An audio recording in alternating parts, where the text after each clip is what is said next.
Muy buenas noches para todos. Damos inicio entonces como tal a nuestra primera sesión de este curso de moral fundamental.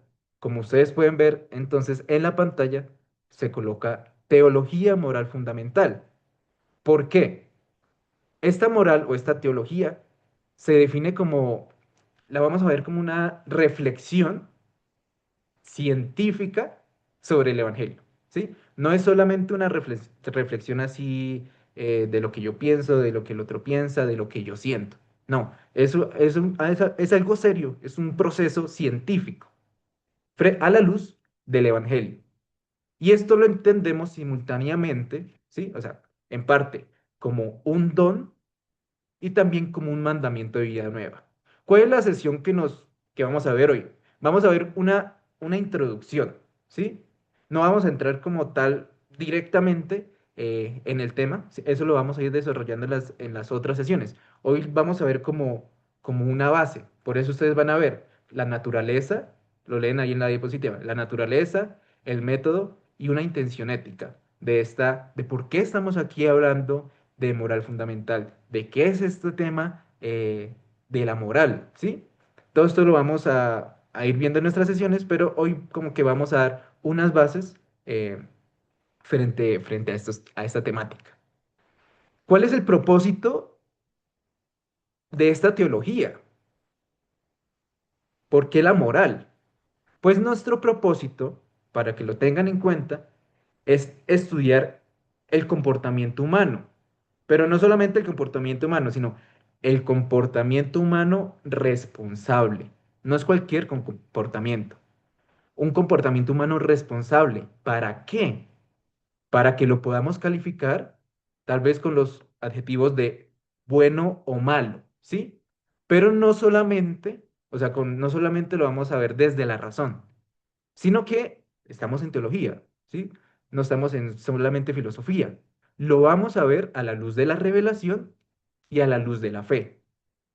Por lo tanto, esta teología moral es una disciplina que va a reconocer a Dios como el principio y el fin de toda la conducta humana, buscando responder a una pregunta, a algo existencial.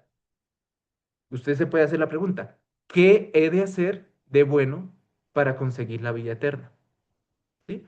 Entonces, estamos viendo la ética, estamos viendo la moral, pero también a la luz de esa revelación, a la luz de esa vida eterna, del reino de Dios que Jesús nos ha prometido.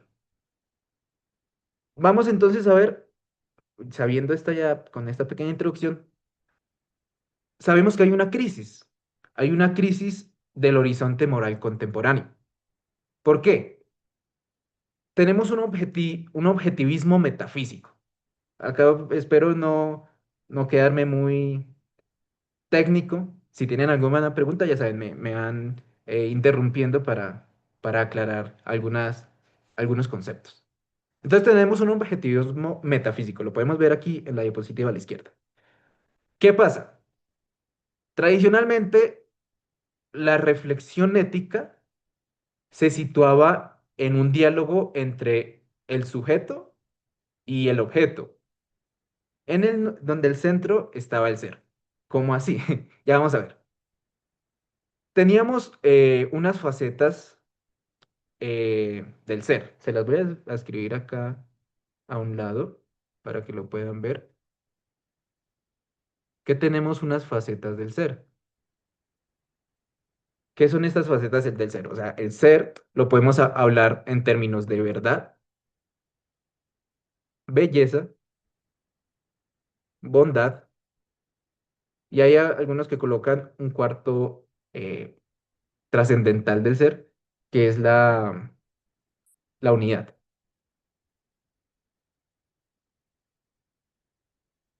¿Qué pasaba con estas facetas del ser? Sí, o sea, el ser como usted y yo. La ética estaba ligada como a la ontología, ¿sí? Como al qué ser, ¿sí? Entonces, aquí entendíamos que el bien y la verdad eran objetivos, como que no se movían, ¿sí? Como que había una verdad ya establecida, que no, que estaba ahí quieta. Entonces existían acciones, por lo tanto, teniendo como una verdad quieta, como una verdad, eh, por ejemplo, con el kilogramo. Ustedes saben, un kilo pesa un kilo y ya. Con la verdad, había una verdad objetivable, inmutable, ¿sí? Que no se corroía. Pero también esto hace que hubiesen acciones u omisiones que eran pues ya intrínsecamente buenas o intrínsecamente malas. Esto independientemente de la percepción humana. Esto llevaba a unos riesgos, que este modelo tendió como a subrayar un exceso de objetividad, ¿sí? O sea, como que ya no había nada, no podíamos movernos, no podíamos seguir hablando de otra cosa.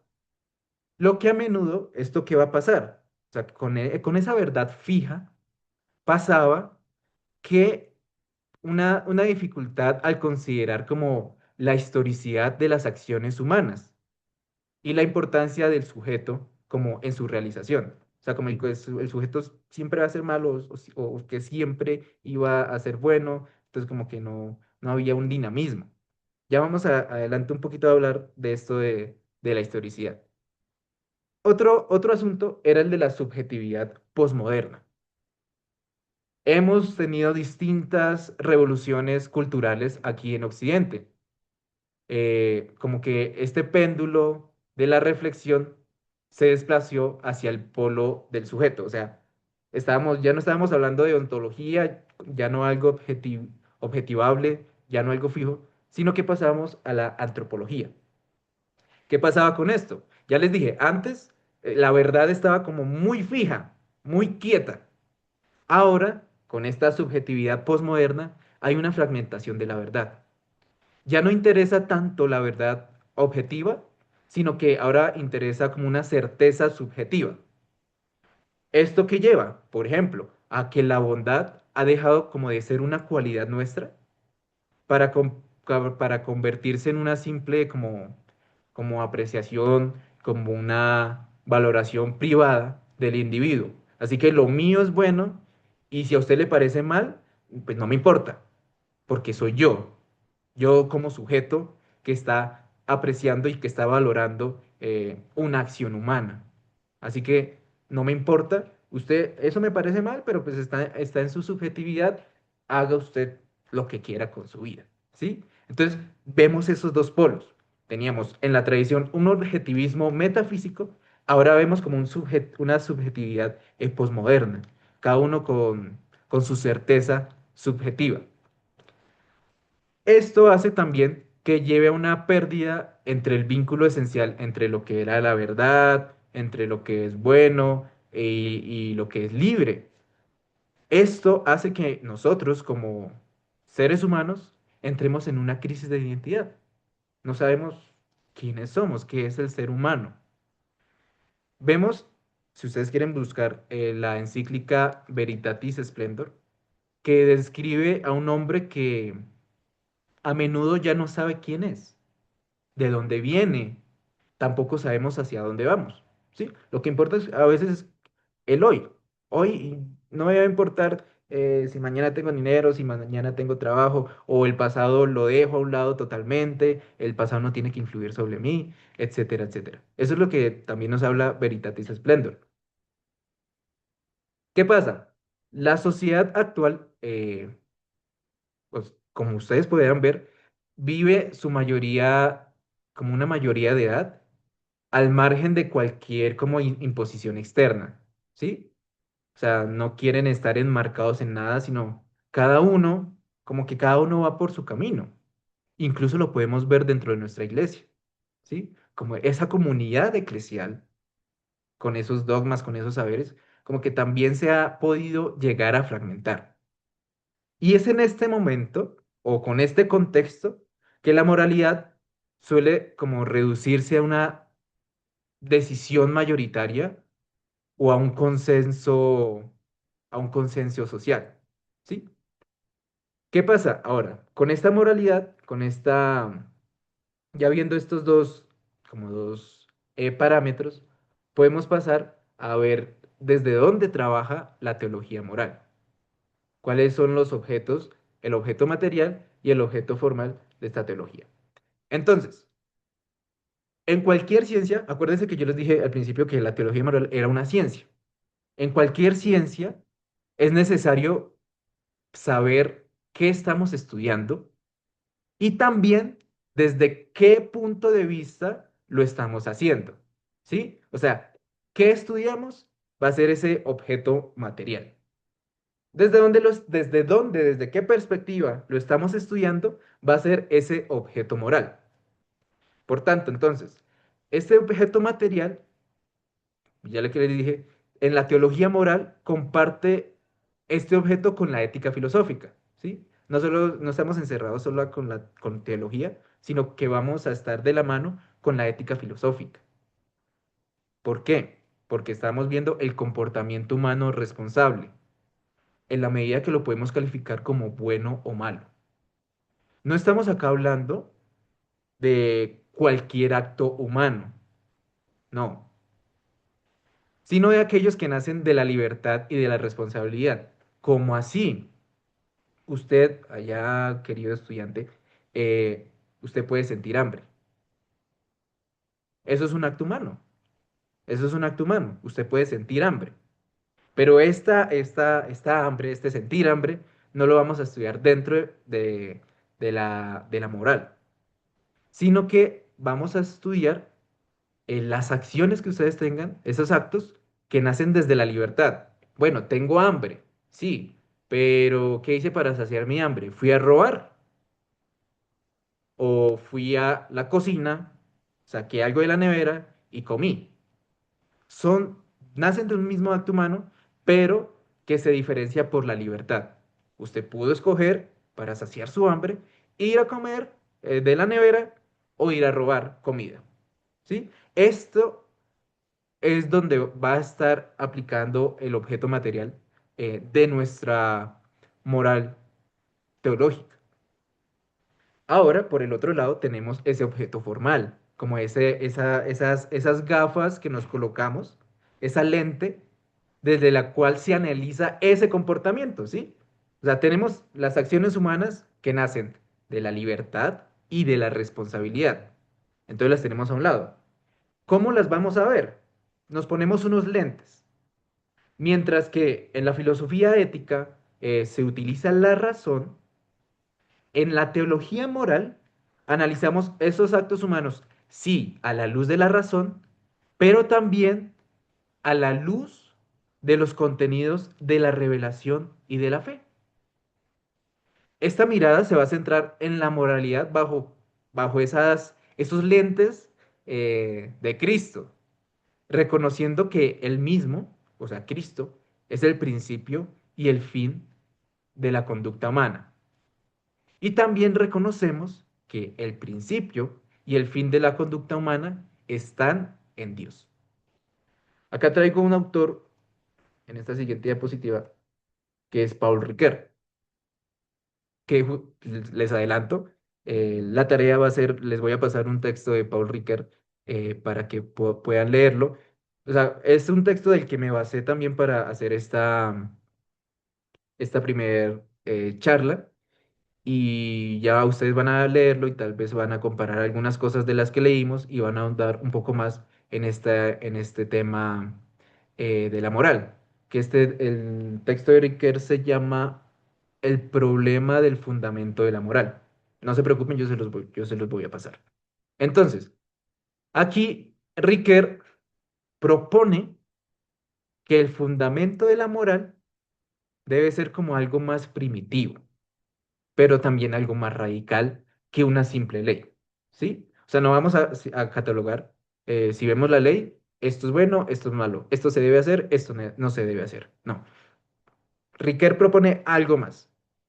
Su planteamiento se va a dividir en estas tres ideas claves, la que tenemos, la ilusión de la ley, la libertad como fuente y la exigencia de la efectuación.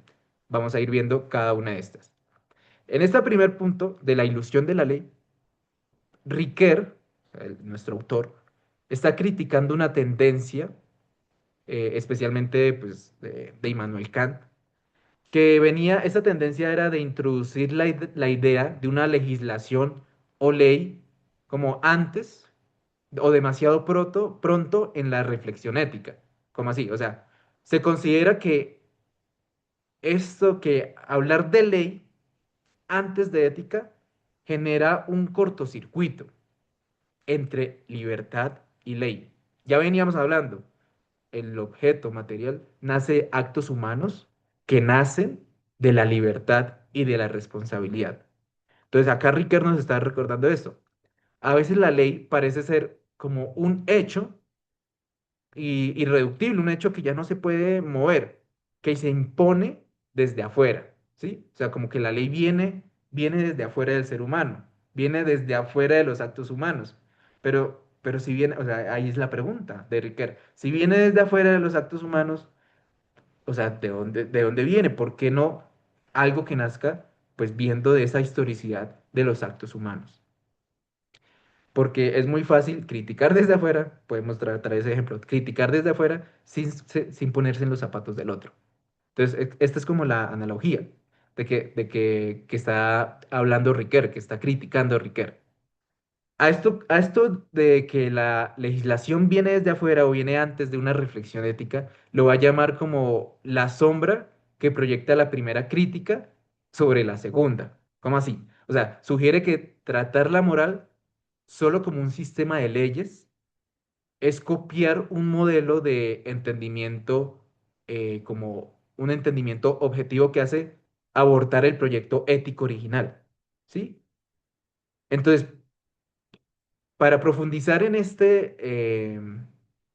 si alguien quisiera profundizar en esta ilusión o de la ley o esta sombra kantiana, es necesario entender que la crítica que hace Paul Ricoeur realiza la estructura de la crítica de la razón práctica de Immanuel Kant, o es otro texto.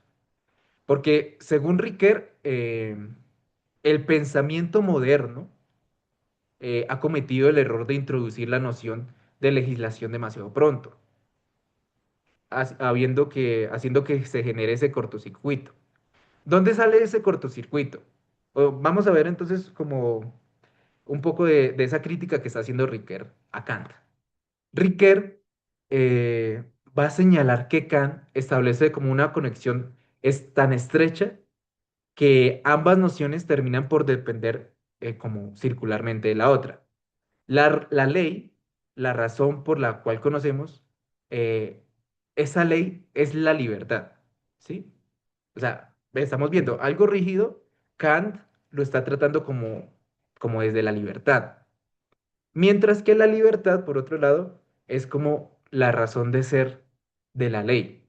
Esto es algo raro, esto es lo que va a criticar entonces Ricoeur. ¿Cuál es esta consecuencia? Hay una consecuencia. Al presentarlas así, como, como tan unidas, como que se están alimentando las unas a las otras, la ley aparece como un hecho dado, como un hecho irreductible, ¿sí? Hay un problema. Esto impide ver cómo la ley surge realmente de un dinamismo interno entre la libertad, presentándola en cambio como algo que se informa, podemos decir que se impone eh, de forma casi extrema, o como si la ley hubiera sido directamente caída del cielo. Por otro lado, Riquet afirma que la idea de legislación es como una sombra. ¿Qué significa? Kant intentó construir una ética copiando el modelo de conocimiento objetivo y científico, ¿sí? En esa primera obra. Al aplicar estos conceptos de un entendimiento objetivo al campo de la acción humana, el proyecto original se aborta. En lugar de centrarse en el poder ser, o sea, sí, lo que nosotros podemos ser, nuestra capacidad de actuar en el hombre, va a decir Riquet, y esto es muy importante, que la ética se convierte en un sistema de reglas que intentan clasificar esa conducta humana como si fuera un fenómeno de la naturaleza. ¿sí? O sea, la ley como si fuera algo ya natural. Nacimos con una ley, nacimos con algo impuesto, nacimos con algo inamovible. Aquí vamos hablando de esa crítica. ¿Qué pasa? Cuando la ley, o sea, cuando estamos hablando de esa ley que se introduce, pero, y esto es lo que vamos a ver en nuestro curso, sin haber recorrido primero el camino de la libertad personal y, ojo a esto, el reconocimiento del otro, va a haber como un distanciamiento en el sujeto.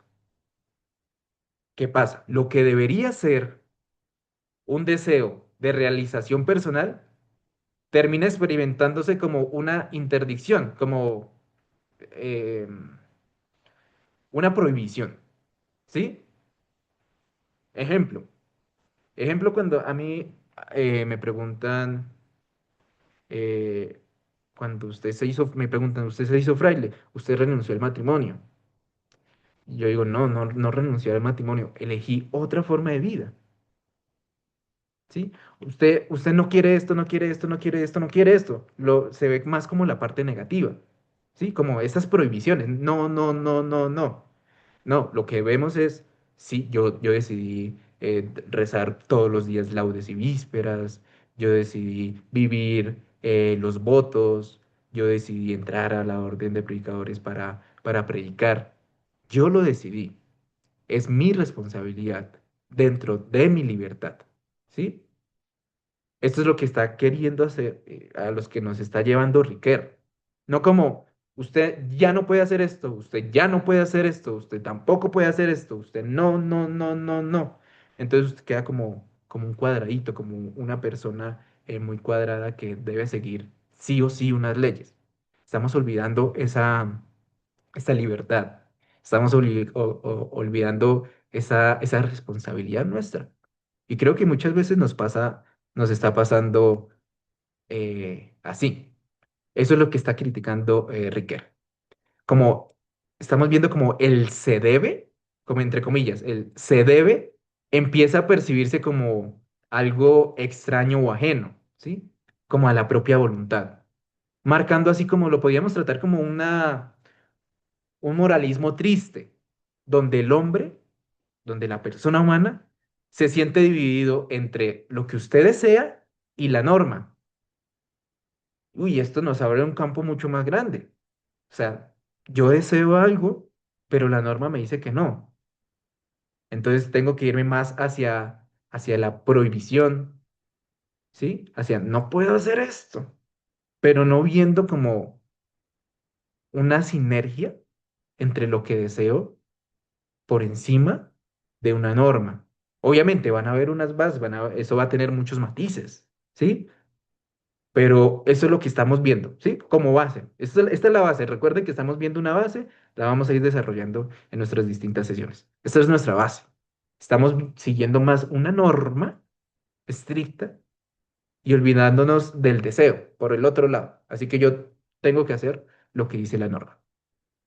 Hay una propuesta que va a superar lo que hemos venido hablando.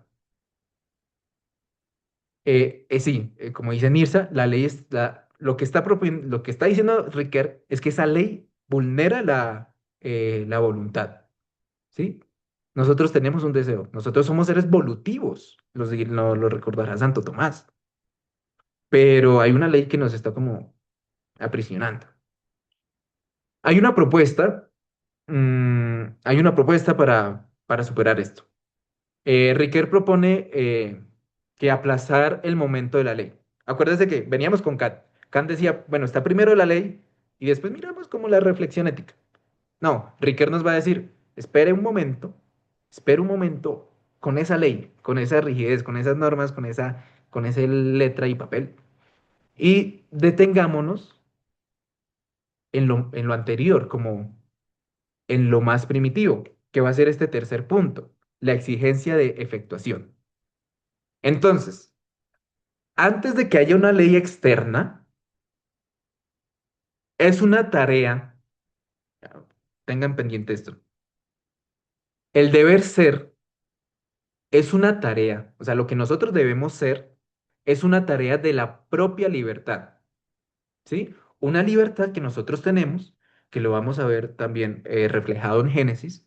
Dios nos ha dotado de una libertad, que esa libertad busca realizarse en nuestras acciones, ¿sí? O sea, lo que nos está proponiendo Riquer aquí es que no hablemos primero de las leyes externas, sino que hablemos de nuestra condición como humanos. Nuestra condición como humanos es que sabemos que tenemos una libertad. Y esa libertad la expresamos ¿cómo? En las obras que nosotros realizamos. Por lo tanto, eh, la ética no debe empezar por lo negativo. Ya habíamos visto el no, no, no, no, no, o lo que no hay que hacer, sino eh, podríamos tratarlo como una afirmación, como un gozo, ya que pasamos el detalle, como un gozo, una alegría del poder ser y un esfuerzo por existir. Lo va a tratar es, Riquer como el conatos, el esfuerzo por existir. O sea, nosotros podemos llegar a hacer algo bueno. Nosotros podemos llegar a ser, eh, como dirán las Barbies, sé lo que tú quieras hacer. Nosotros podemos ser lo que nosotros queramos. Nosotros nos podemos desarrollar como nosotros queramos, no basándonos en un legalismo, sino basándonos en nuestra libertad. Eh, Nilsa dice, el poder ser que no se altera el poder del ser del otro. Ya va a haber un momento en el que adelantico vamos a hablar del otro. Estamos hablando en un primer momento del yo, ¿sí? Entonces tenemos como esa ilusión de la ley consiste, como resumiendo esta crítica que está haciendo Riquet, ¿sí? Un resumen. Esta ilusión de la ley consiste en creer que la moral empieza con un no o con una regla escrita, cuando en realidad la ley solo tiene sentido como el punto final de un largo proceso, ¿sí? Es un proceso donde la libertad, cada uno tiene su libertad, busca objetivarse en el mundo, o sea, con nuestras acciones. La libertad se intenta demostrar en nuestras acciones, en el mundo, y también en las instituciones. Así deja de ser una creencia ciega, porque ustedes han visto los caballos, algunos caballos se me olvida el nombre, que les ponen unas cosas aquí en los ojos y solo tienen que seguir adelante. Eh, entonces, así es como estábamos viendo con la ley. Éramos esos caballos. No, necesitamos ver nuestra libertad en este mundo y no seguir una creencia ciega. Hay una libertad como fuente. Hemos visto, ahí lo leemos, el único punto de partida genuino para la ética es la libertad, ¿sí? El verdadero punto de partida no es una norma, sino la libertad. ¿Qué pasa? La libertad no es algo que se pueda ver o como probar científicamente. O sea, usted muéstreme aquí la libertad, donde tráigame la libertad, no la podemos traer. Sino que esta libertad es una creencia y una afirmación de uno mismo. Eh, Acabamos de pasar el 8 de marzo, donde unas mujeres lucharon porque ellas se creen libres, son libres, pero le estaban impidiendo esa libertad. Es afirmarse uno mismo que tiene libertad. Esta libertad se basa en el yo puedo, la convicción inicial de que soy capaz de actuar, ¿sí? O sea, nosotros tenemos un acto, nosotros podemos actuar. ¿Y quién puede hacer ese acto? Pues yo soy lo que puedo hacer, ¿sí? La libertad se demuestra en las obras. Entonces, para Riquet, la ética nace, ¿dónde va a nacer la ética?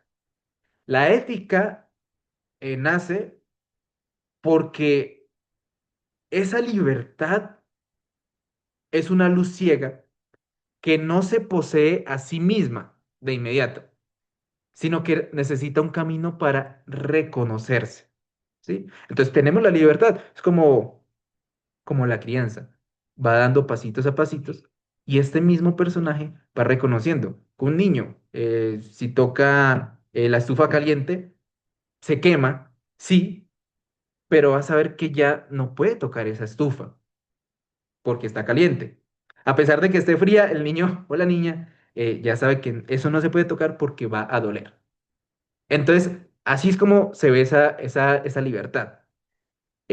No se posee a sí misma de inmediato, o sea, no, la ética no se va a poseer a sí misma ni la libertad, sino que necesita un camino para reconocerse. Esa es la historia de la que les hablé en un primer momento. En esta libertad como fuente de la moral. O sea, si usted no ha entendido de dónde nace la moral, puede colocar grande en su cuaderno.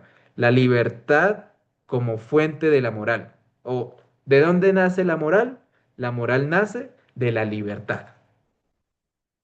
Por lo tanto, debemos entender que, y pues acá seguiríamos a Ricker, que el punto de partida de toda ética no es una norma impuesta, sino tratará a Riquet como la afirmación originaria del sujeto.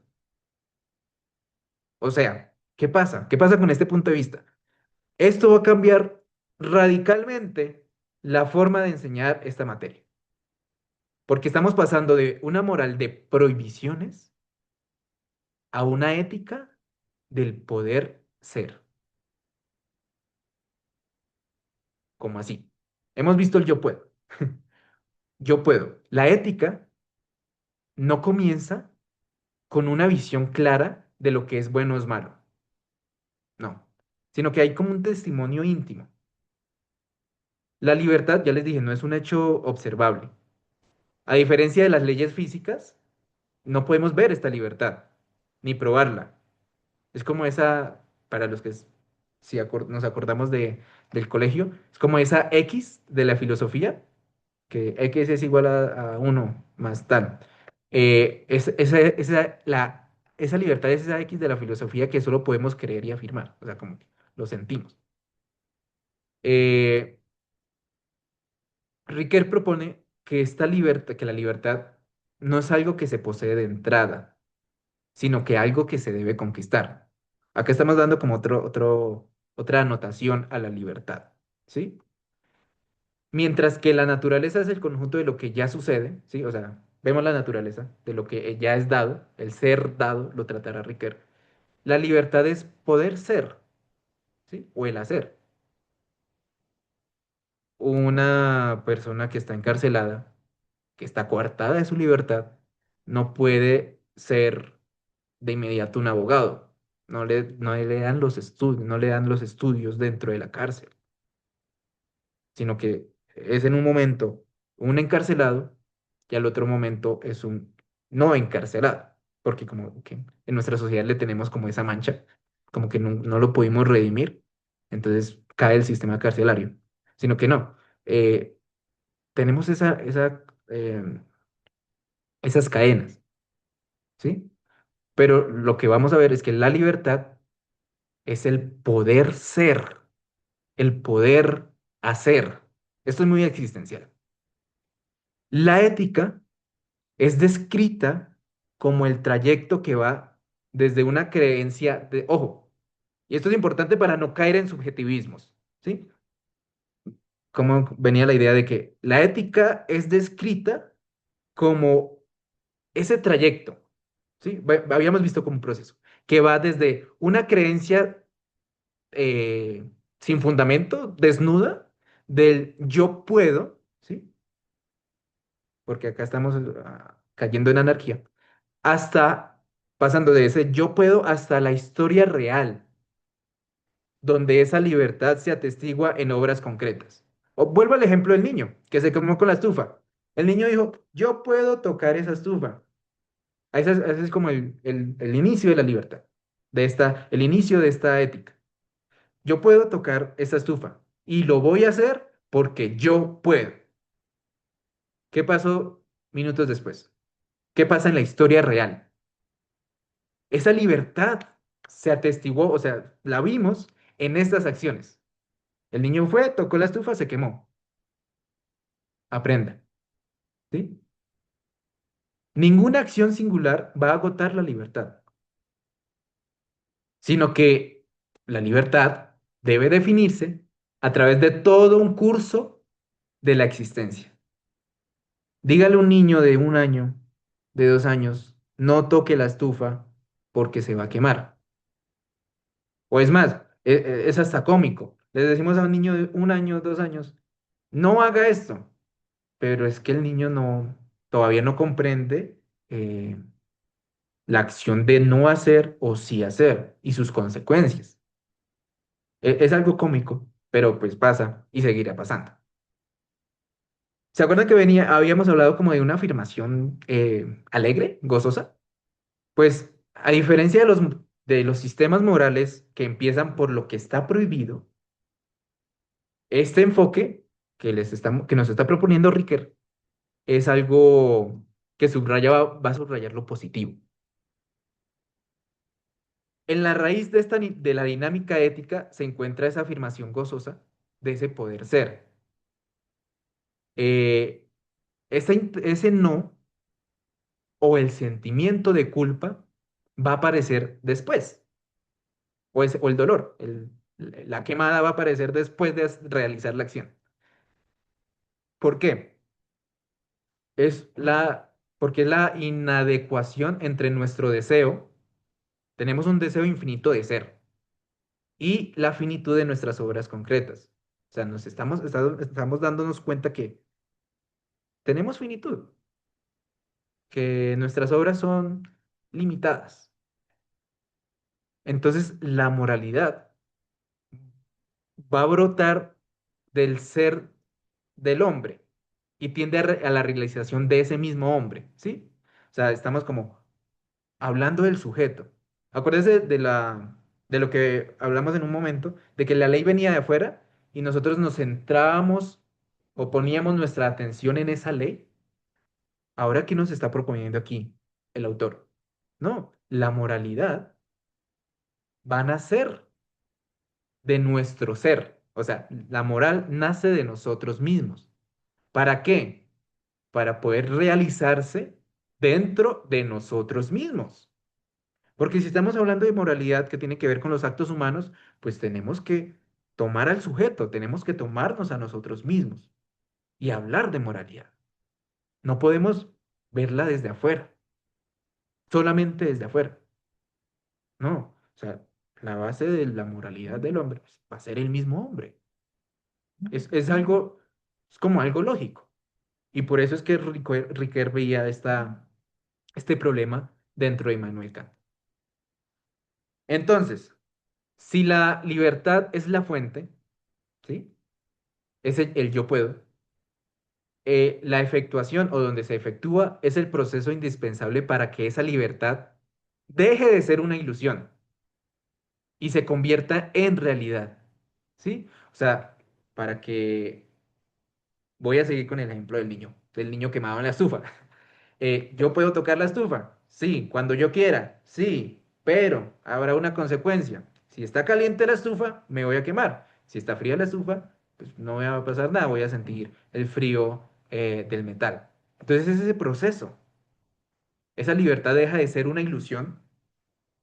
Sí, somos libres, yo puedo hacer, pero oigan, sí, pero ¿cuándo? Sí, pero ¿desde dónde? Esa libertad se va trabajando en la historia del ser humano. La libertad es como una tarea. Eh, Riquet va a ser como esa distinción radical entre la naturaleza y la libertad. Mientras que la naturaleza, o sea, ¿qué pasa? La naturaleza es el conjunto de lo que ya sucede, ¿sí? O sea, va a pasar, acá no pasa en Colombia, va a pasar un tornado, pues mm, se dio, es algo que está dado. Pero la libertad es ese poder ser o un hacer. Antes de ser una ley externa, la libertad es en sí misma una tarea, un deber. no es algo simplemente que tenemos, sino algo que debemos realizar para que exista verdaderamente. Como la libertad no existe como tal así, como la vemos, como no la podemos ver a sí misma, ni tener una intuición directa del ser. Acá me estoy poniendo un poco más filosófico de lo que venía. eh, Tiende una necesidad absoluta de objetivarse. O sea, tenemos como el ser humano, por ser ser humano, cree que hay una libertad. Entonces, pues, como que el ser humano intenta racionalizar todo, intenta tenerlo todo ahí en un bloquecito. Por eso surge la necesidad absoluta como de objetivarla, de poder como trabajarla, ¿sí? La única forma de probar que somos libres, ojo, la única forma de probar que somos libres es a través de las obras que realizamos en el mundo. Esto es obvio, creo que esto lo tenemos todo claro. Libertad se nota en nuestro actuar. Ricker, eh, citando a Hegel, para explicar que el mundo del espíritu es la libertad, porque se produce fuera de sí misma. La libertad debe salir de la subjetividad para encontrarse en sus acciones. Eso ya lo hemos venido hablando, pero estoy como retomándolo, convirtiéndose en una suerte de segunda naturaleza, esas acciones. Esta efectuación o esta llevarla a cabo no es algo, no es un acto puntual, no es algo porque no volveríamos a algo fijo, sino que es un proceso histórico, es un proceso vital. Ninguna acción aislada como que agota la capacidad del yo puedo. Ese testimonio de la libertad requiere un curso de existencia completo y una duración en el futuro para ejercerse y probarse. Hegel proponía esa dialéctica, donde a la vez en la historia, donde una tesis y una antítesis se entran en conflicto para generar una síntesis, ¿sí? O sea, hay un proyecto uno, voy a volver al ejemplo del niño. El niño tenía la tesis de que se puede tocar la estufa. Hay una antítesis, que la estufa estaba caliente. Entonces eso genera una síntesis. Oiga, la estufa me puede generar dolor, no la puedo tocar. Aprendí. Esa es la dialéctica hegeliana. Dos, dos, dos elementos se chocan para así generar algo nuevo, para generar una síntesis. Y lo vemos en la historia humana. La creación de la rueda, la creación de la máquina de vapor, la creación de la imprenta, etcétera, etcétera. Todo ha generado unos conflictos entre sí, pero para generar algo nuevo, ¿sí? Como si usted en un partido de fútbol llega así de un primer momento, por ejemplo yo, que yo no sé jugar fútbol, llego y no puedo ser el mejor jugador de un momento a otro. Tengo que caerme, tengo que ejercitarme, tengo que practicar, tengo que generar esos conflictos en mí para poder generar, para poder dar algo nuevo, para dar una síntesis más allá. Ricker define la ética como ese trayecto, ¿sí? O como una odisea que va desde esa creencia desnuda hasta la historia real.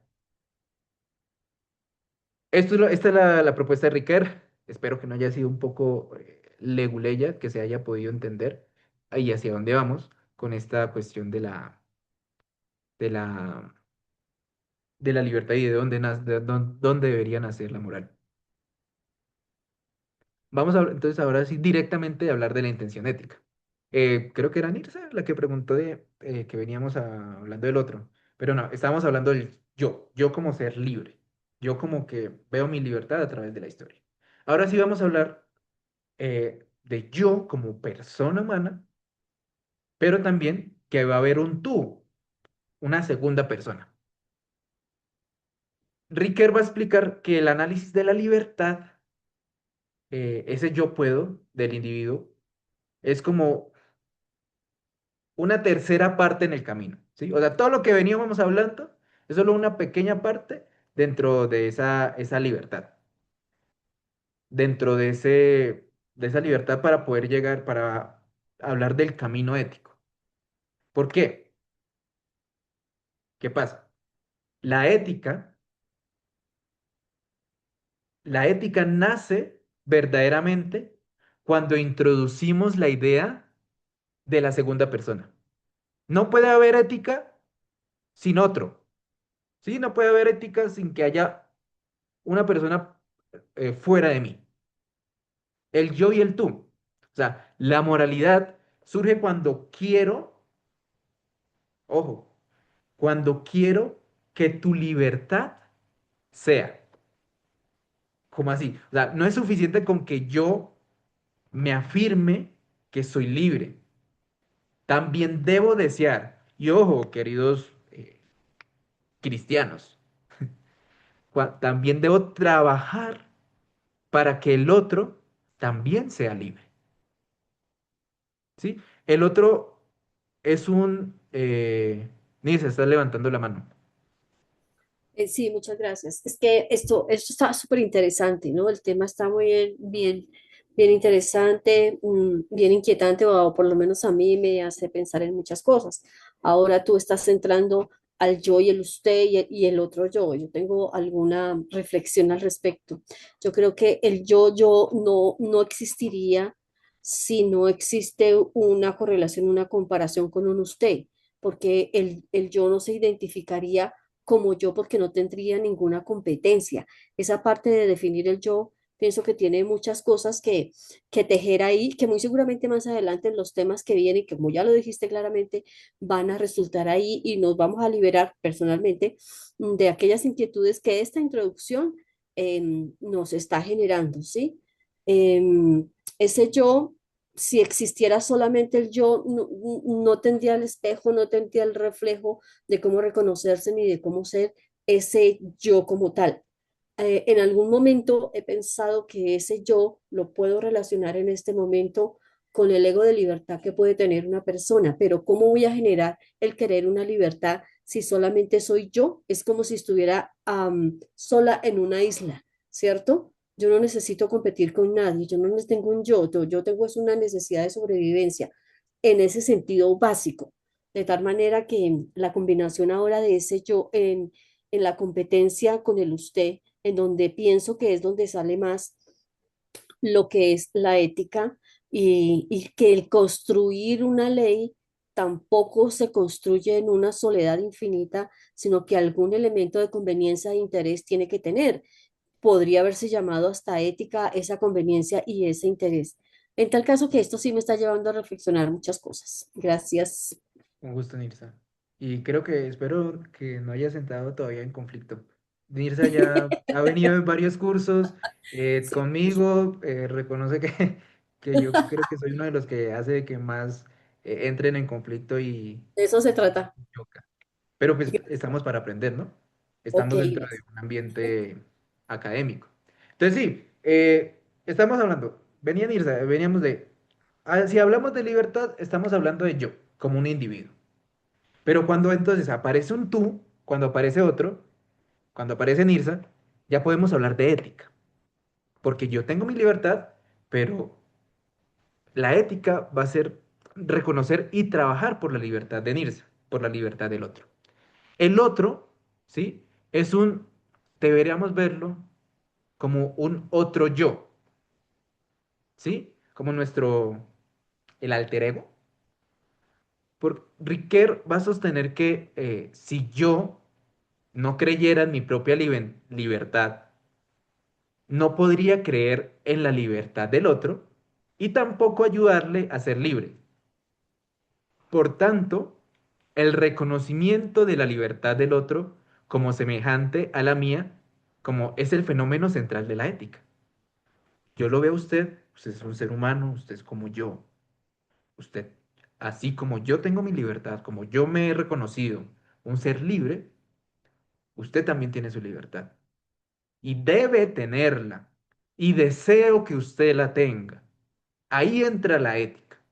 Ese deseo y ese trabajo porque el otro sea libre. Ahí está la ética. Pero, a ver, a diferenciar, a diferencia del primer paso que veíamos donde lo negativo era como la inadecuación personal, como lo no, no, no, no, no. Aquí también hay una parte negativa.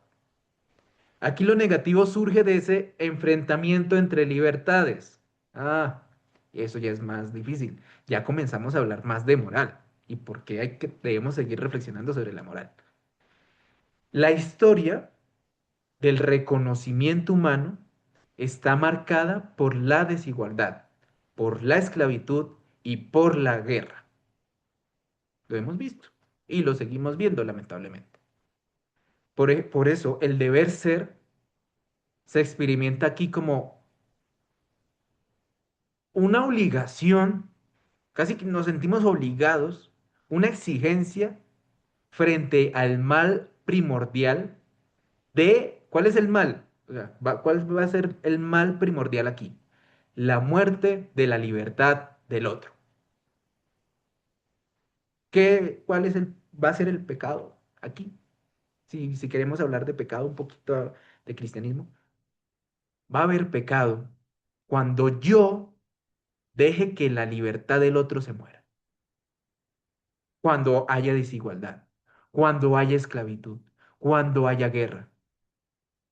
Si yo estoy permitiendo que exista eso, que se muera la libertad del otro, póngalo muy grande, estoy pecando. ¿Sí?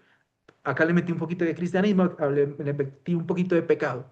Riquer no va a hablar de eso, pero para que lo podamos entender. ¿Sí? Ahí es el conflicto. Seguimos. No, hablábamos de una tercera parte, ¿no? O sea, el yo, lo que veníamos hablando era una tercera parte. Hemos entrado al tú, que es otra parte, las dos tercios, vamos dos tercios de este camino ético. Hay un tercer paso, un tercer momento de nuestro caminar, que es una tercera persona. Hay una tercera persona. ¿Qué pasa? Veníamos hablando del conflicto, esas dos libertades. Para que esas dos libertades puedan coexistir y no se destruyan en conflicto, vamos a necesitar de un tercero. Riquer va a tratar este tercero eh, como un término neutro que se va a llamar la institución. O sea, entonces estoy yo, está el tú, dos, y el tercero va a ser esa institución. Más allá del yo y del tú, esa tercera persona, él con tilde, ¿no? Eh, o el como se debe, ¿sí? El como se debe, es como la tercera. Este es el ámbito de la objetividad ética, ¿sí? O sea, acá ya vamos a hablar de objetividad. Ya podemos decir, podemos hablar de una moralidad, de una ética, porque hay tres elementos que interactúan entre sí. Ahí va a aparecer, ojo, hasta aquí, hasta este punto de que aparezca un tercero, vamos a hablar de nociones de valor, vamos a hablar de nociones de norma y vamos a hablar de la ley, ¿sí? Ya podemos hablar de que esto sí, esto no, pero porque llevamos un proceso, ¿sí?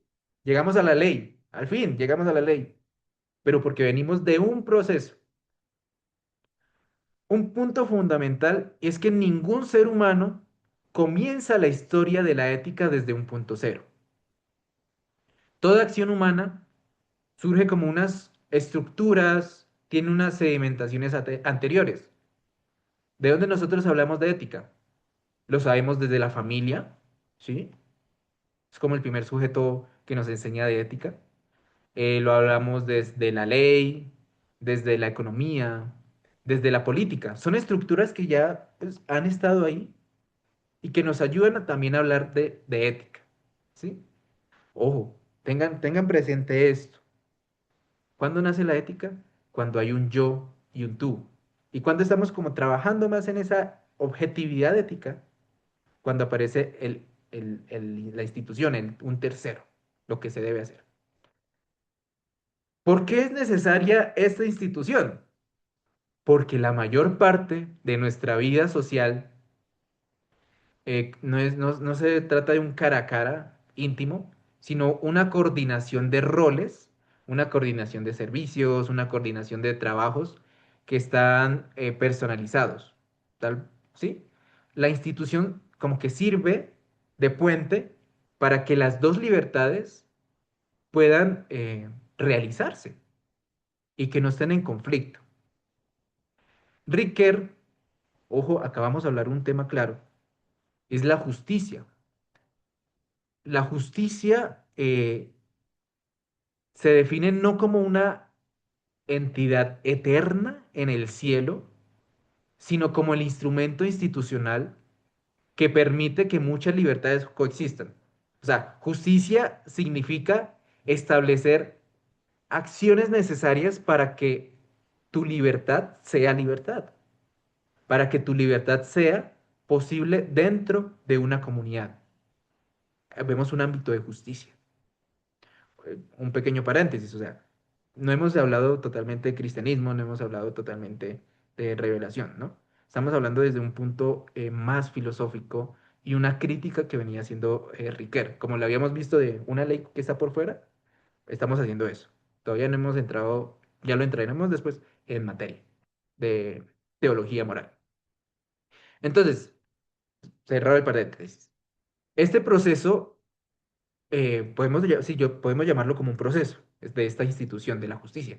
El proceso consiste en pasar de una relación de exterioridad, donde la ley parece impuesta, a un proceso de interiorización, donde la ley de todos se convierte en la ley de cada uno, del ciudadano.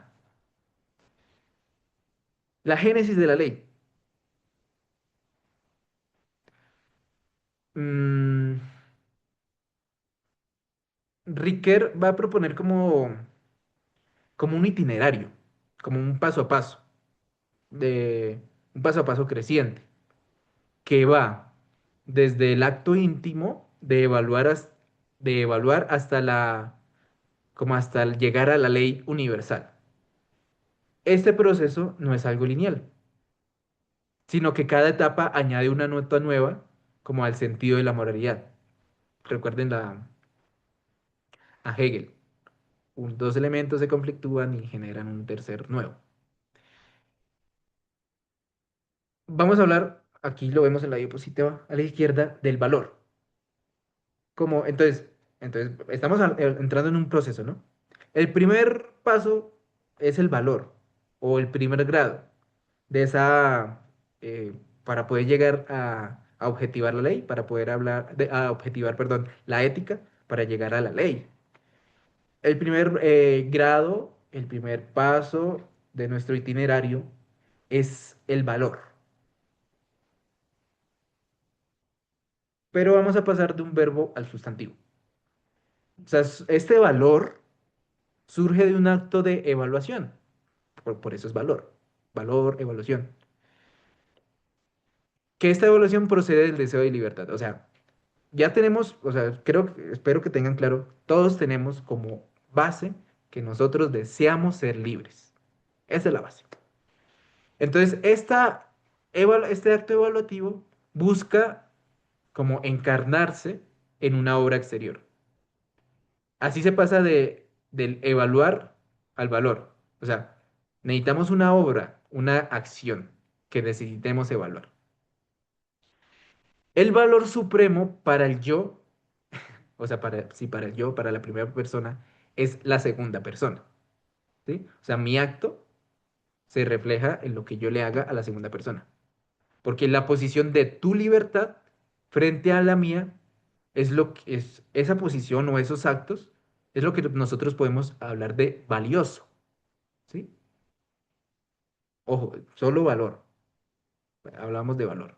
El valor no va a ser una entidad, algo del cielo, eh, tal vez criticando un poco a la filosofía platónica, que tenía el mundo de las ideas y el valor ya estaba allá establecido, sino que es un instrumento para poder coexistir. Por ejemplo, la justicia es el esquema de acciones para que la comunidad sea, para que la comunidad sea posible, ¿sí? Habíamos hablado de la justicia, que nos ayuda a que nuestras libertades eh, no estén en conflicto. En este nivel, o sea, estamos en el nivel del valor, el valor es eternamente positivo y preferencial. Ojo, aquí no hemos hablado de el no. Estamos hablando de acciones, de valores. Un segundo grado, entonces pasamos del valor a la norma. Con la norma, eh, podemos decir que aparece la sombra de la ética, o más bien como el lado oscuro de la ética. ¿Por qué? La norma, o sea, venimos de valor, pasamos a la norma. La norma surge cuando lo que vale más se opone a lo que yo deseo. O sea, el hombre se experimenta como un ser dividido. La norma se le presenta como una regla o una disciplina que viene de fuera. Volvemos a hablar de la tristeza del moralismo. ¿Qué va a ser lo propio de la norma? Lo propio de la norma es designar negativamente la desviación. O sea, pasamos de el tú no matarás, nombra lo que no hay que hacer, ¿sí? La norma nos va a decir no debemos hacer esto. Entonces, por eso venimos hablando de la cara oscura de la ética. Pero a partir de ese no, tú no matarás, a pesar de su negatividad, la norma tiene una función positiva. Permite que el hombre sea como ese sujeto de la promesa, ¿sí? Dándose una duración y una unidad frente al caos de los deseos momentáneos. Deseamos mucho, pero pues, oigan, no puedo tocar siempre la estufa cuando está caliente. Entonces, valor, norma. Siguiente, imperativo, un mandato. Este imperativo añade a la norma la forma de como de un mandato, o sea, de haz esto. Eh, Acá hay otro autor que es Max Weber, un sociólogo, que explica que este imperativo, el debes hacer, el haz esto, refleja como esta estructura social de autoridad, donde hay unos que ordenan y otros que obedecen. Y muchas veces los que ordenan no se obedecen a sí mismos. Y hay como una asimetría. Se manifiesta claramente en la célula familiar, la ley del papá y el papá, pues en una estructura heteropatriarcal, el papá es el que manda. Donde el niño pues va a ir interiorizando esas reglas a través de una relación como eh, asimétrica. Está el papá allá y el niño acá. Y el niño tiene que hacer caso a todo lo que diga el papá. Por lo tanto, este imperativo es como una autoridad social que se ha llevado al interior. Tenemos las leyes, nosotros como que las estamos llevando a nuestro interior. Y solo podemos aceptarlo, o sea, solo aceptamos este imperativo si reconocemos en él un camino para la valorización de nuestra propia libertad, ¿sí? O sea, mi papá, mi mamá me ha dicho que no haga esto, pero es por algo, para que yo no afecte mi propia libertad, para que no me limite, me desborde de mis deseos. Entonces pasamos valor, norma, eh, imperativo, volvemos a una ley, a una universalización. Ahí veo que me quedó, perdón, me quedó repetido imperativo. Pasamos a la universalización, a la ley. Ahora sí, ya llegamos a la ley. Valor, norma, imperativo, al fin la ley, hasta lo último. La ley es ese momento terminal de la constitución de todo ese sentido moral. Como tal, no es lo primero. Hay una universalización. Lo que define la ley es esa exigencia de que una máxima, o sea, pueda ser aplicada a todo el mundo. O sea, la ley se puede aplicar a todo el mundo. Todos los ciudadanos pueden estar bajo esa ley. Buscamos, ¿qué es lo que queremos buscar? Una sintonía. La sintonía entre la racionalidad de nuestras acciones con la racionalidad de la naturaleza. Ahí sí podemos traer como la fórmula kantiana de obra como si si tu máxima fuera una ley universal de la naturaleza. O sea, tus acciones, las acciones que tú realices, las deberías realizar y que todo el mundo la pudiera realizar, ¿sí? Como buena. Pero si tu acción es matar y todo el mundo mata, pues desapareció todo el mundo y se cayó la ley, ¿no? Entonces, esa ley, esa máxima kantiana, acá entra en vigencia. Obra como si tu acción, si lo que tú estás haciendo fuera una ley universal de la naturaleza. Vemos el paso a paso. Ahí ya vimos, llegamos a la ley al fin. Va a ser una crítica al formalismo. ¿Por qué? Porque Riquet, volviendo a hablar de esa máxima de Kant, reprocha el kantismo al haber identificado todo el dinamismo ético solo con este estado último. ¿Sí? O sea, con esta charla que ya llevamos como una hora larguita, con esta charla que llevamos, eh, hemos visto que la ley llegó al final, apareció al final. Con Kant era el principio. Entonces, eh, ese, lo que critica entonces al final Ricard es que se haya olvidado ese proceso previo de la libertad, del yo, del tú, de la institución, y nos saltamos todo eso para hablar de la ley. ¿Sí? Esa es la crítica que está haciendo Ricard y esa es una crítica que se estaba haciendo a la ética, a la moral, una moral que se traía. Y es una ética, bueno, perdón, es una crítica que la traje porque podemos seguir criticando nuestras leyes eh, pues, del presente. ¿Será que eh, estamos volviendo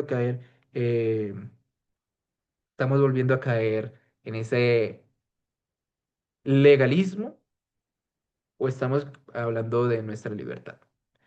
Ya para hablar un poquito de cristianismo, porque estamos, obviamente, en moral fundamental, pero teología moral fundamental, eh, vamos a darnos un descanso. Son las 8:24 acá en Colombia. 6 minuticos. Nos vemos en 6 minuticos si tiene que ir al baño, si quiere calentarse un tecito o un vaso de leche para ya pasar la noche. Nos damos un descanso. 6 minutos. 6 minutos y ya volvemos. Bueno.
Bueno, vamos volviendo, ya nos estiramos un poco.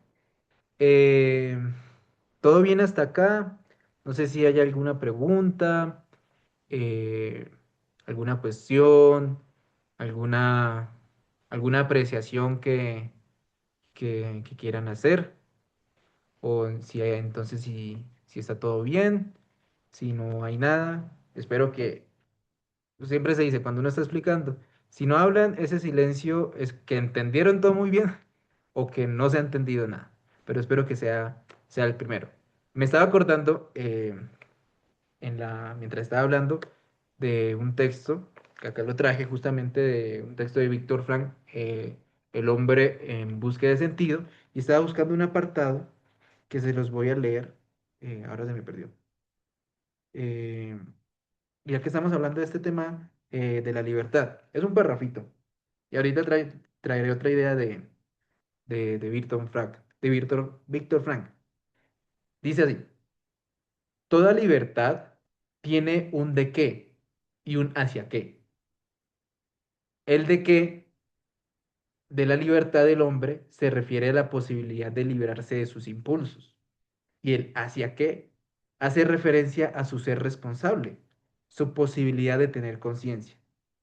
Estos dos aspectos de la condición humana se ven perfectamente reflejados en una simple admonición de María: sé el maestro de tus deseos y el sirviente de tu conciencia. Creo que esto abarca bien lo que hemos venido hablando de entre el sujeto, entre el yo y el tú, pero también que va a aparecer en cierta medida, pues obviamente Víctor Frank no lo va a tratar así, de una institución, eh, de un, de un tercero.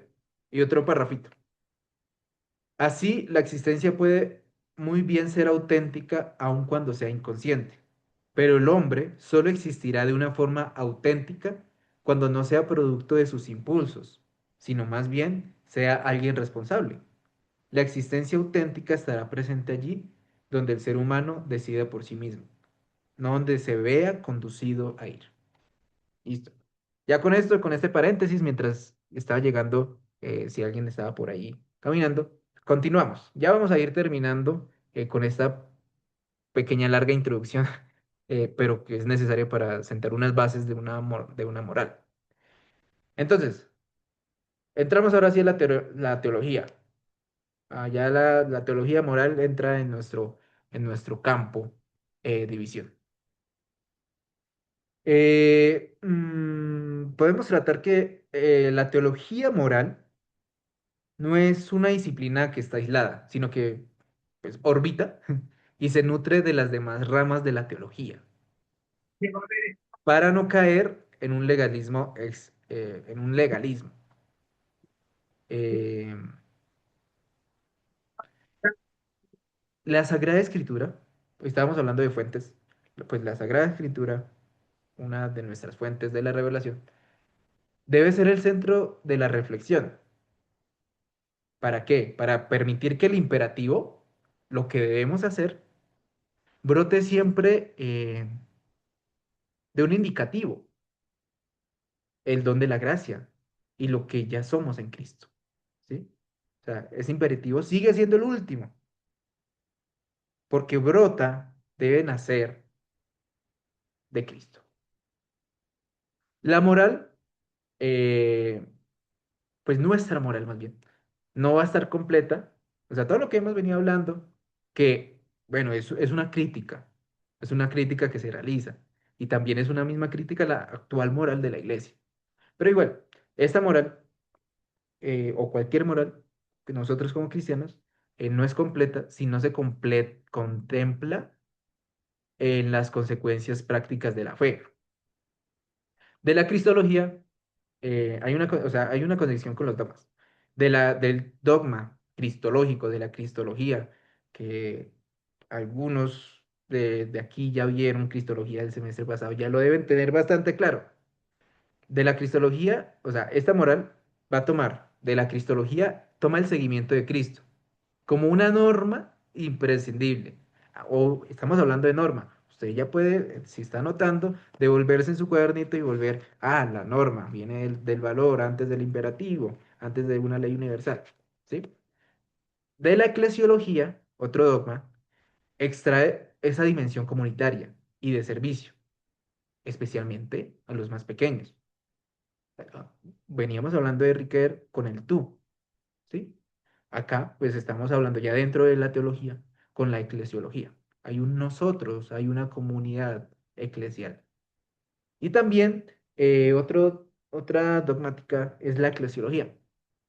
No, perdón, estamos en eclesiología. La escatología, que recibe motivos para la creatividad y el compromiso con las tareas temporales, lejos de ser una excusa para la evasión. O sea, nuestros trabajos de hoy como que ayudan para nuestro futuro. Y tenemos un papel del magisterio, el magisterio de la iglesia, que este magisterio no debe verse como una instancia ajena, sino como una ayuda para la formación de la conciencia. Acá también estamos realizando una crítica al magisterio. Eh,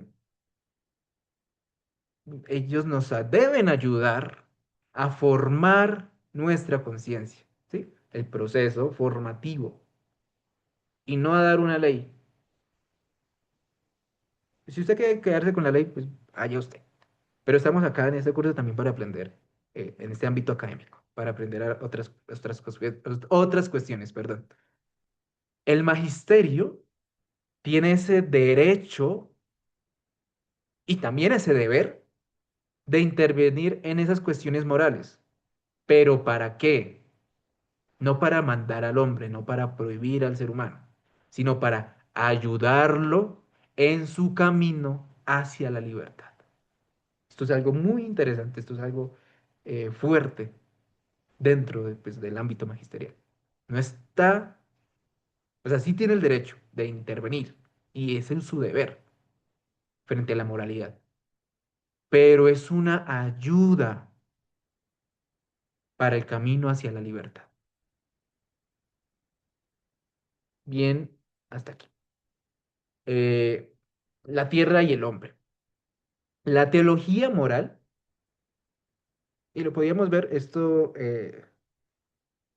es una apreciación de Ramón Flecha, otro autor, o sea, dos autores de hoy fue Riquer y Flecha, dos autores, uno filosófico y otro ya más teológico. Dirá Flecha que la teología moral necesita pisar tierra. ¿Cómo?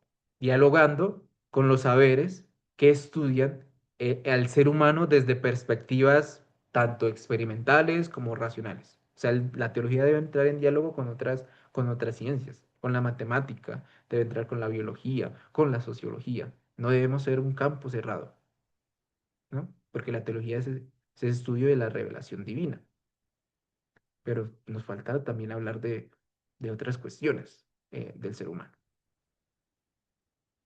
No lo digo yo, no lo dice Ramón Flecha, lo dice el Concilio Vaticano II en Gaudium et Spes, en numeral 62. Acá creo que estoy tambaleando un poco.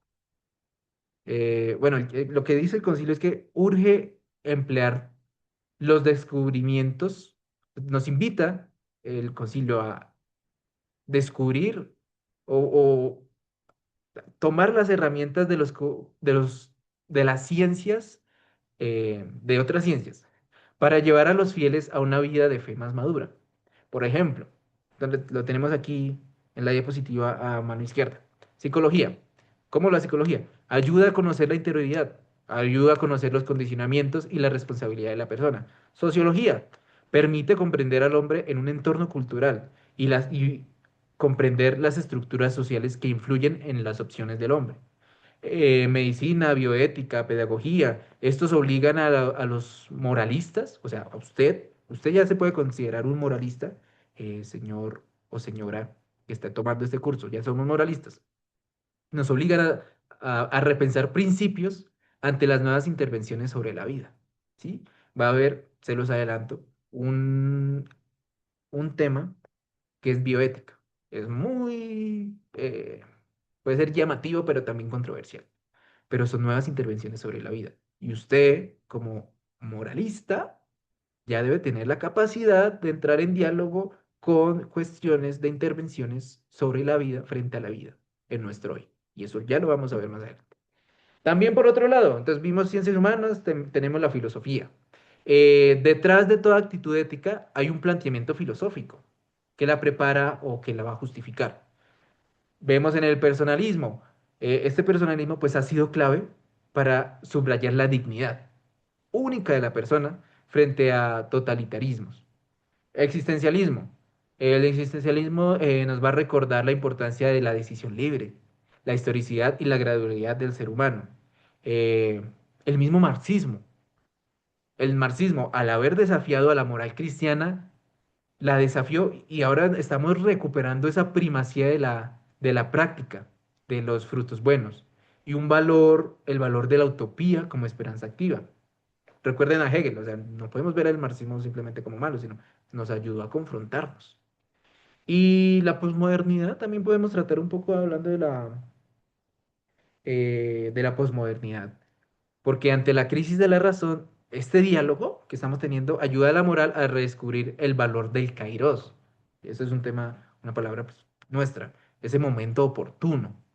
Y la virtud de la prudencia para ese discernimiento en situaciones complejas. Acá les colocó algo muy importante, pues está muy chiquito abajo a la derecha, pero creo que es la base. Y es que el diálogo evita ese fideísmo y ese reduccionismo etológico.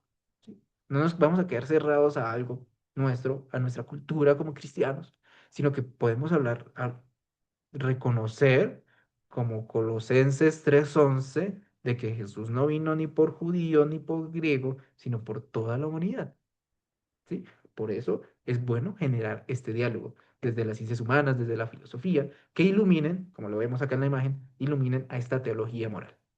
Y tenemos un horizonte divino.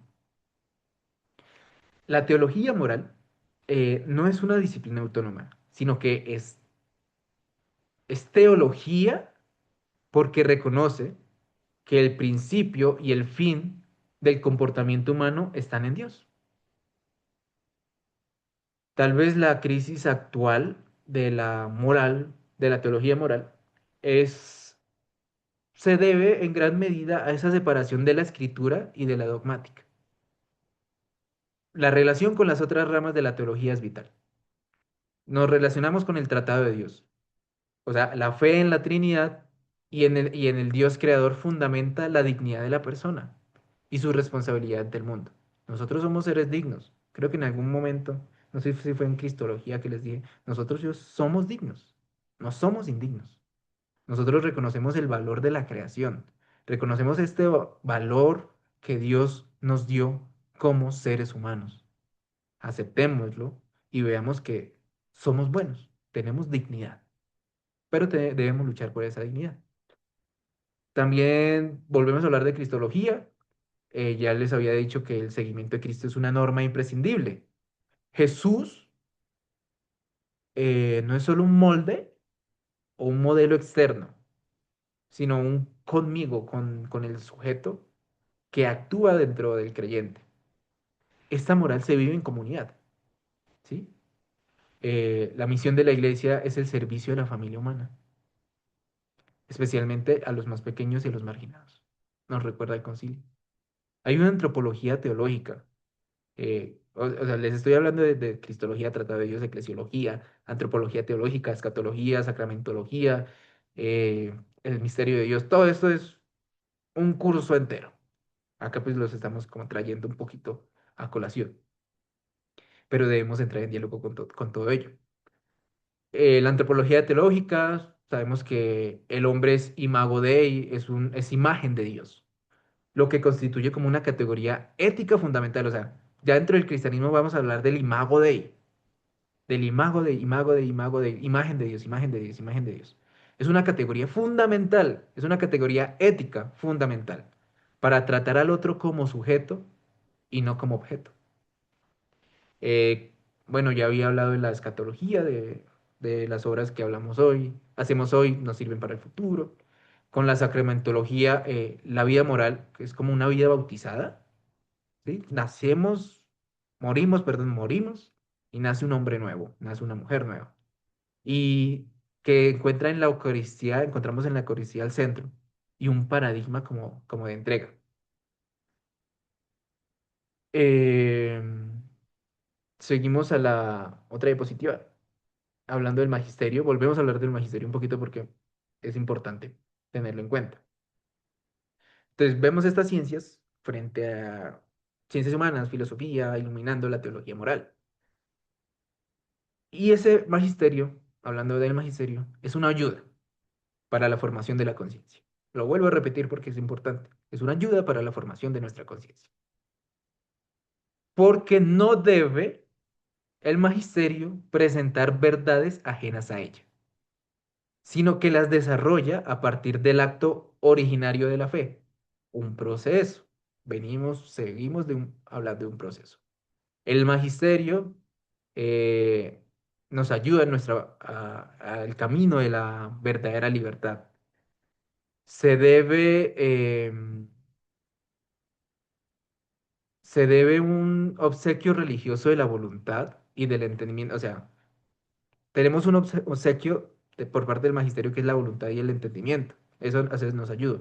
El magisterio auténtico del Papa, incluso cuando habla en sus charlas ex cátedra. El magisterio y los teólogos, ojo, ustedes también son teólogos, estamos hablando de teología, estamos escudriñando la teología, estamos criticando.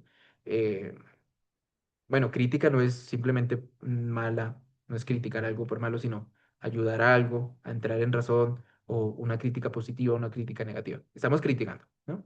Los teólogos no debemos limitarnos a repetir mecánicamente lo que dice el magisterio, sino que nosotros también debemos profundizar, nosotros debemos ilustrar, nosotros debemos clarificar los fundamentos bíblicos y científicos, ¿sí? Por eso hubo un concilio Vaticano II, por eso hay concilios, son procesos, pero esos concilios nacen de los teólogos, ya para que se convierta como tal dentro del magisterio. Estos mismos concilios reconocen que puede haber discrepancias eh, honradas, o sea, como discrepancias honradas, de pareceres. Y esas discrepancias deben solucionarse mediante un diálogo sincero y caritativo.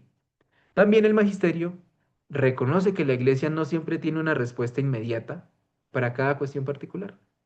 Eso sí no es crítica, no es nada que haya traído un autor para decir esto, no.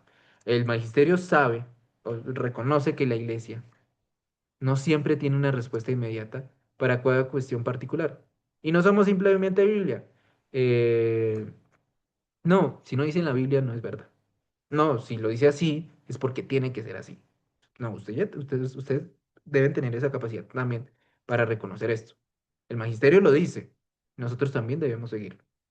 Y sabemos que no tenemos respuestas inmediatas, pero tenemos un proceso, unos elementos que conflictúan para generar algo nuevo, algo más novedoso. Y la perspectiva evangélica. La función del evangelio no es añadir nuevas leyes. ¿Se acuerdan? Se me olvida la cita que decía Jesús, no he venido a abolir la ley, sino a darle plenitud. Sino el evangelio va a reanimar ese dinamismo ético original. Eh, Trato acá como más allá del infierno de la ley. Y es que el evangelio opera en un nivel como estratégico que busca liberar al hombre de un ciclo opresivo, ¿sí? San Pablo identificó que el pecado y la ley, así como el deseo y la ley, se engendran mutuamente. Este mecanismo puede conducir a lo que se denomina el infierno de la ley, una situación donde el cumplimiento externo de la norma va a provocar ese olvido del deseo original de la libertad, ¿sí? La función principal de este anuncio evangélico es conducirnos de nuevo al origen del proceso ético. Ya lo que hemos visto en esa charla larga con Paul Ricoeur, nos viene muy a cuentas para hablar del Evangelio, ¿sí? Es un proceso ético. Y nos sitúa, el mismo Evangelio nos sitúa más allá del momento en que la ética se objetiva y se cristaliza. O sea, nos lleva definitivamente, se cristaliza en la ley. El Evangelio nos va a llevar más allá. El Evangelio también nos ayuda a sanar la libertad. En esta perspectiva, la noción de salvación adquiere, o sea, todo lo que hemos llevado, póngale una pizca más un ingrediente más, la salvación. Este ingrediente adquiere un significado profundamente antropológico y profundamente ético. O sea, primitivamente la palabra salvar significa desligar la libertad. O sea, se trata de poner la libertad en movimiento, ¿sí? Restituyéndole su dinamismo original, que a menudo lo encontramos estancado. Y todavía lo vemos. Más que legislar, este evangelio busca regenerar la libertad, sanar la libertad en su raíz misma, específicamente en ese nivel de no poder. Del sábado no se puede, ni siquiera, es que no se podía ni siquiera hacer milagros en sábado. Pero ¿qué pasaba con el evangelio? Lo cambió. Ya no es un no poder. Experimentamos algo más distinto. Esa libertad entra en dinamismo. Es una libertad vital. También el evangelio nos ayuda a restituir al otro. Esta ética evangélica va a renacer incesantemente a partir de la relación intersubjetiva, o sea, con el tú. Una función ética esencial del Evangelio es restituir la atención por el otro. Esto se concreta en la moral del prójimo, cuya motivación profunda es buscar que tu libertad proceda como la mía. ¿Sí? El proceso ético se regenera a través de la mutualidad de libertades. El Evangelio nos impulsa a reconocer que el otro es un otro yo, cuya relación, cuya, no relación, realización es inseparable de la nuestra. Si el otro se está realizando, yo también me estoy realizando. Si el otro no se está realizando, debo saber que yo tampoco me estoy realizando. Debe ser una relación mutua. Tú te realizas, yo me realizo. Tú tienes libertad, yo tengo libertad. Tú no tienes libertad, yo no debo tener libertad, sino que mi libertad aparecerá cuando aparezca tu libertad, cuando aparezca tu proyecto de vida, cuando aparezca eh, tu querer ser, ¿sí? Primero está, nos lo está diciendo el Evangelio, primero está tu libertad y así va a aparecer mi libertad. Y finalmente el reino de Dios con un tema más escatológico. Este símbolo del reino de Dios funciona como ese horizonte institucional de esta libertad recobrada. Somos una comunidad de personas libres. El reino de Dios apunta a una comunidad de seres humanos libres, donde hay ausencia de represión. ¿Por qué? A diferencia de las estructuras legales humanas, no hay nada represivo en la expresión reino de Dios. Nuevamente Colosenses 3:11. Esto no pertenece al orden de imperativo o del mandato forzoso. O sea, Immanuel Kant era una persona pues creyente, pero eh, tal vez se esforzaba un poco. No hay represión, no hay un imperativo que se ordene, no hay un mandato forzoso, hay una opción de vida.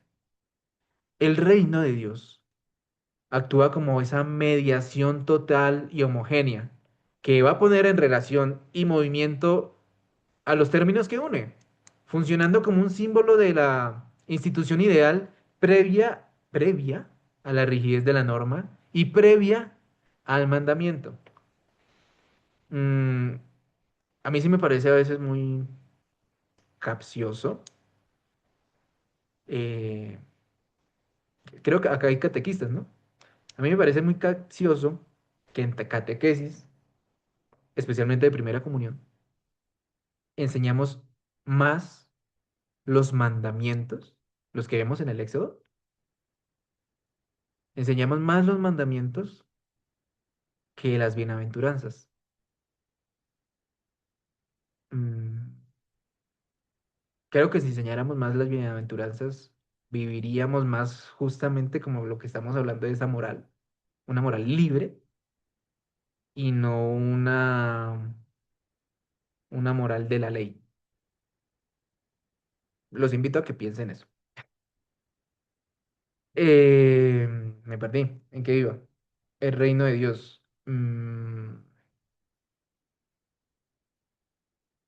No, creo que dije todo sobre el reino de Dios. Eh,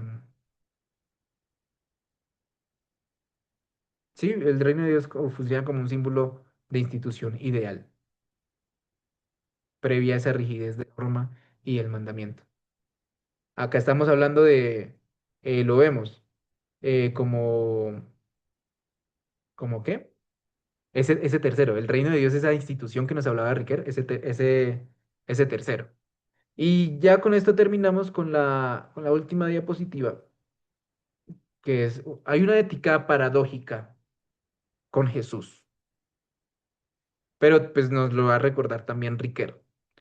Eh, la ética paradójica de Riquer pues va a ofrecer una visión fascinante sobre cómo el Evangelio no dicta normas, sino que transforma la mirada ética como a través de una lógica de la extravagancia. ¿Cómo así, Fray? Primero, hay una lógica de la extravagancia. Riquet sostiene que el discurso de los evangelios no busca establecer leyes ordinarias, sino que opera mediante comportamientos críticos en situaciones que son límite, que resultan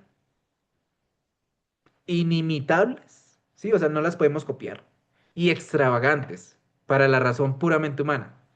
¿Dónde vemos esta ética de la extravagancia, esta lógica de la extravagancia? En las parábolas.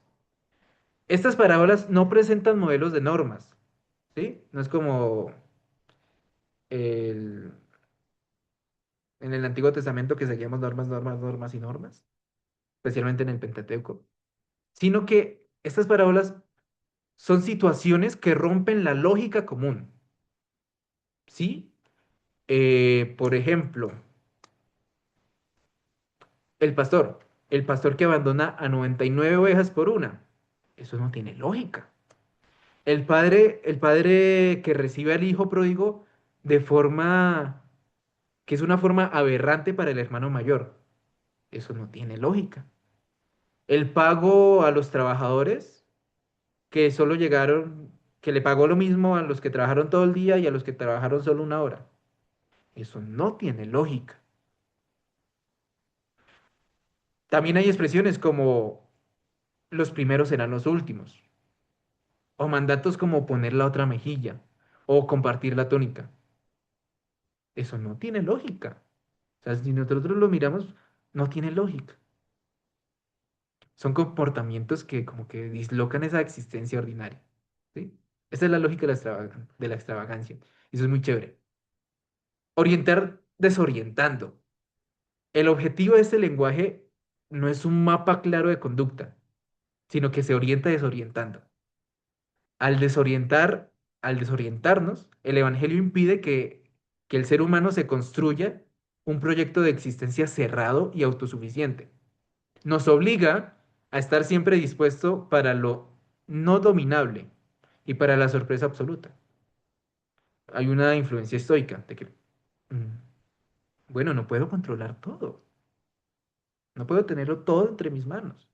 Hay algo que no domino. Si hasta el mismo Hijo del Hombre no sabe ni el día ni la hora. Y ahora sí van a aparecer profetas de nuestro tiempo que van a decir que ya el otro año se va a acabar el mundo. Hay algo que no es dominable, ¿sí?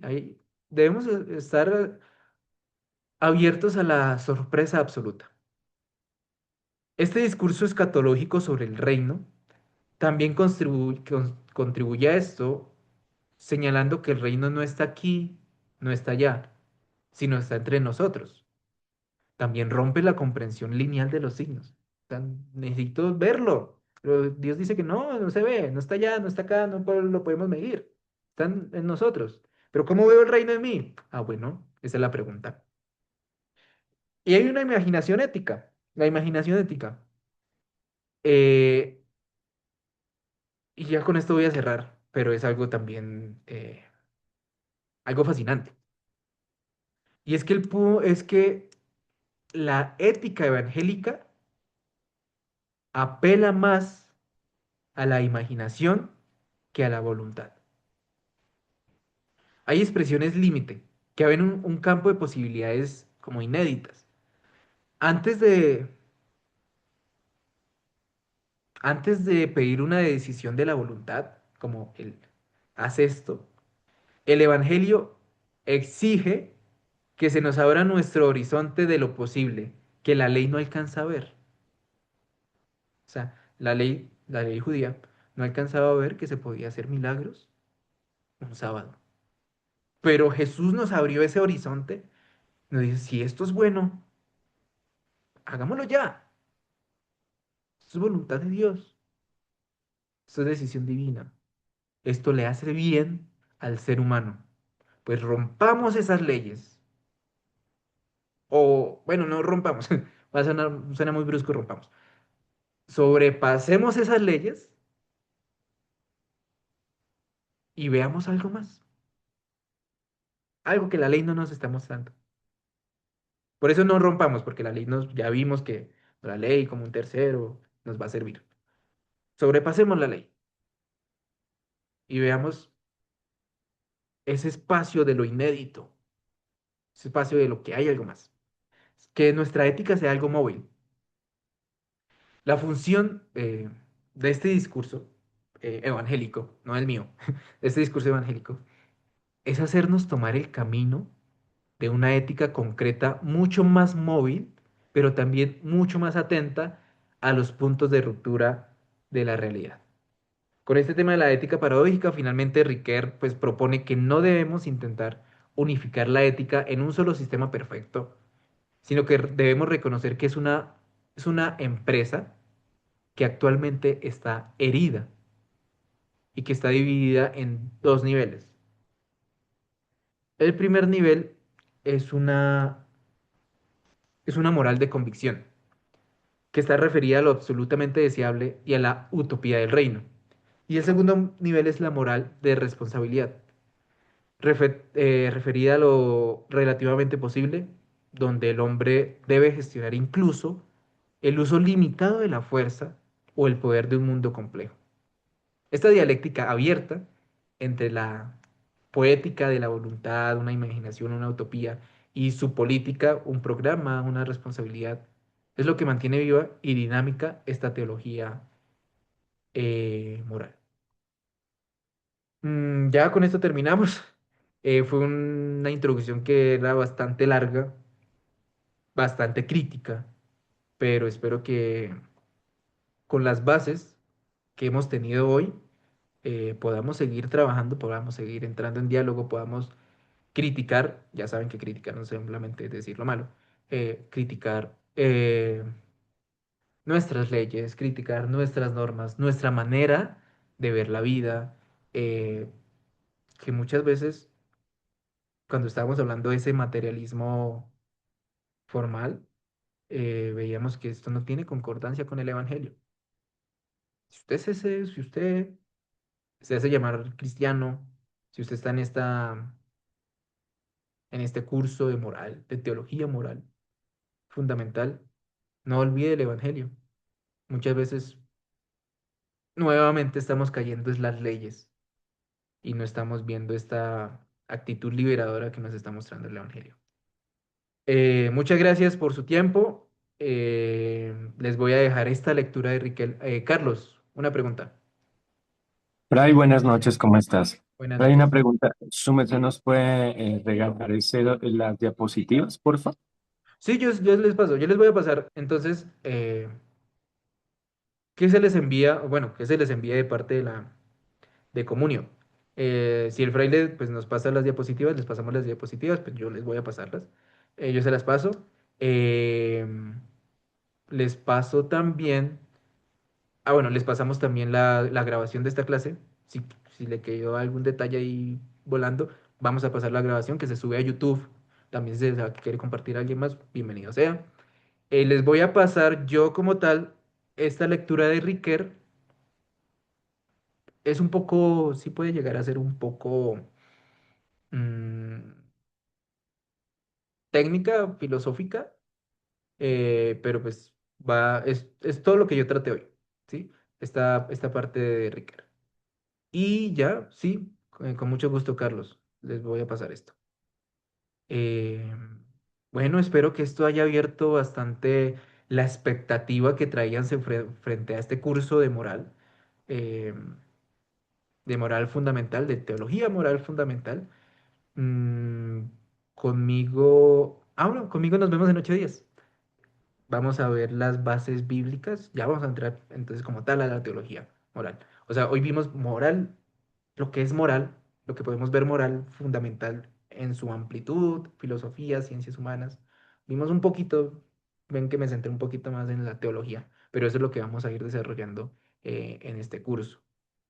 Si no hay preguntas, espero que este abrebocas les haya servido, los deje con hambre de seguir este curso, que lo terminen y ya. Muchas gracias por su tiempo, por sus inquietudes, por sus comentarios. Si tienen más inquietudes frente a lo que vimos, si están repasando la clase, nos vemos en 8 días. Muchas gracias y que tengan una muy buena noche. Muchas gracias. Muchísimas Muchas gracias, gracias y Fray. feliz noche para todos. Ah, Bye, bueno, ya muchas saben, en gracias, Gracias, 8 días que nos tengan Fray. un vemos buen y en día. 15 días no nos Gracias, vemos. muy Gracias por amables. todo. Muchas gracias, Fray. Feliz noche, Fray. Muchas Gracias, gracias Fray. para todos. Muchas gracias. Buenas noches.